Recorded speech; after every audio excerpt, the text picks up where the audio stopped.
welcome to this week's family section. How are you all doing? We hope that you've had a great week. This morning, as always, we're going to kick off our time together with a quick game called Keep Your Eyes Peeled. You're going to be shown a photo and then asked a few questions about what you saw in the picture. Get ready and keep your eyes peeled.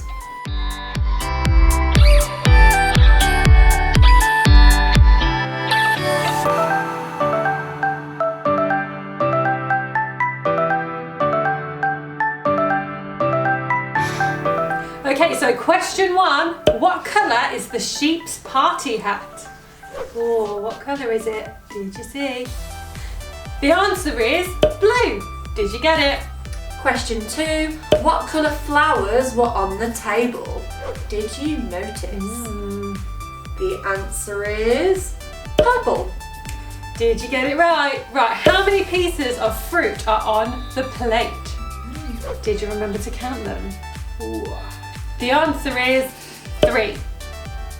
And question 4, what drink was on the table in the picture? And the answer is milk. Milk. And the final question, what is the sheep eating? Oh, did you get it? The answer is jelly worm. I didn't keep my eyes peeled. Let us know how you did in the comments below. So have you ever found yourself in a bad mood or in a situation where you felt really fed up? Is there anything anyone could have done to cheer you up, and did they? When you need encouragement, what are the things that help you? If you can imagine that this Jenga tower is a person, every time something bad happens, it's like a block is being removed. Maybe that morning their parent got annoyed with them.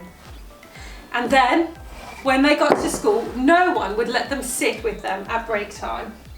Maybe they had a falling out with a friend or a group of friends which left them feeling really upset.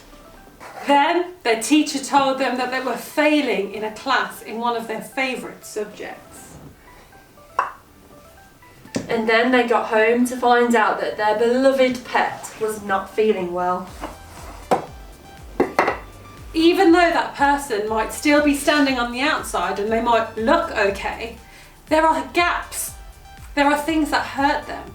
And no one may know how they are really feeling on the inside. And eventually it can get to the point where something little can happen and it makes them feel as if they just can't cope. And then it's like the whole tower comes tumbling down. Sometimes all that person needs is for someone to give them a bit of encouragement to build them up. When we encourage and build others up, it's like we are returning those blocks to someone's tower, helping them to feel stronger and more confident.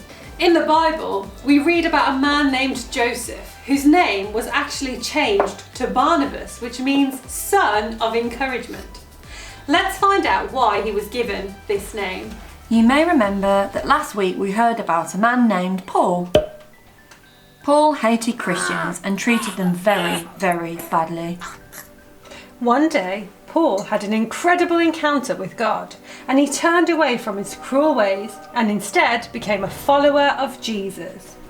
Even though Paul had changed, many Christians weren't convinced that he really had changed. No, it's Paul. I don't believe it. And so were afraid of him. Then a man named Barnabas brought Paul to meet some of the church leaders and told them that God had spoken to Paul and changed him. Paul had been going around and sharing the good news of Jesus with loads of people. Even though many were uncertain of Paul, Barnabas stood up for him. He was willing to give him a second chance. Later on, Barnabas went to another city called Antioch to talk to the people there about Jesus and to encourage those who believed. But when he realised how much work there was to do, he went and fetched Paul to help him. Hello. Paul, help! Okay, sure thing. Barnabas really lived up to his nickname of Encourager. Keep going. He was willing to stand up for Paul and give him a second chance when everyone else was too afraid. Today's story about Barnabas offers us a chance to reflect on our own actions. In 1 Thessalonians 5 verse 11 it says, "Therefore encourage one another and build one another up." This is exactly what Barnabas did.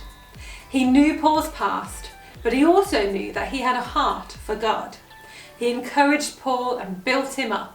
And because of this, Paul was able to continue in his ministry to people and encourage those around him to listen to what he had to say. Ask yourself, are you someone who discourages people and tears them down? Or are you someone who encourages people and builds them up?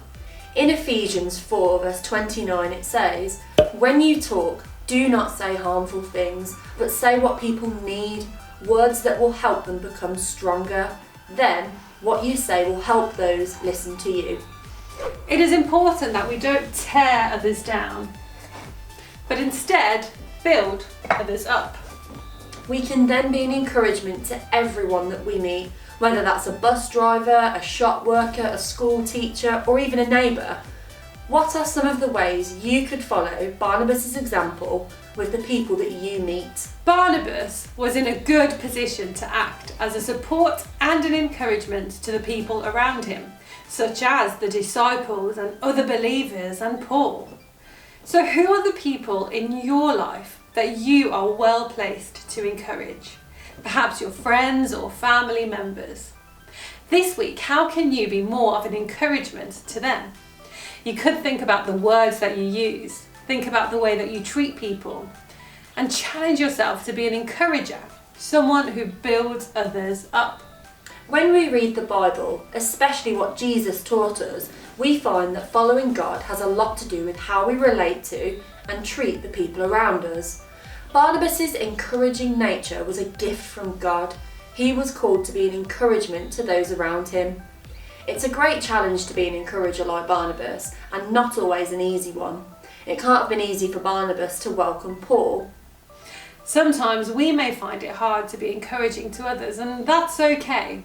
The amazing thing about God is that whatever he asks us to do, he is right there with us. He never leaves us. God challenged Barnabas to be an encourager, but he also gave him the wisdom and the faith to do it. And God does the exact same for us. So maybe this week you can spend some time asking God to point out to you the people who need encouragement, and ask him to give you the faith and wisdom to do it. We're going to spend some time now reflecting on this morning and praying together. God, we thank you for all the people in our lives who encourage us and build us up. Please show us the people that we can be an encouragement to and build up in our daily lives. Help us to be an encouragement to others by giving us the faith and wisdom to do this, even when it's difficult. Amen. Thank you so much for joining us today. We hope that you've enjoyed this session, and we hope that this week you can be an encouragement to those around you. Bye!